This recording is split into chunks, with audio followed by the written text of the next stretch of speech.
හැන්දෑවේ නිදාගන්න ගියාට පස්සේ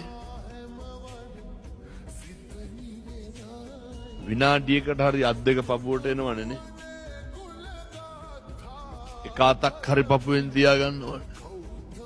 එහෙම තියාගන්නකොට පපුවේ ගස්ටන්නේත් අතට දැනෙන්න ඕනේ.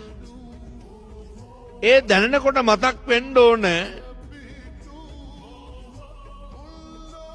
මම මේ හම්බ කරලා තියෙන ඒවා සියල්ල හරි ධාර්මිකයි.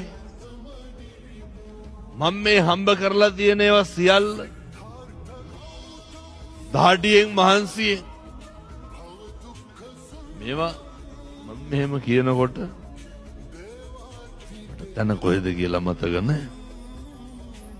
මං කියලා ආපහු යනකොට මට මුතු කුඩේ අල්ලපු මහත්තයා කියනවා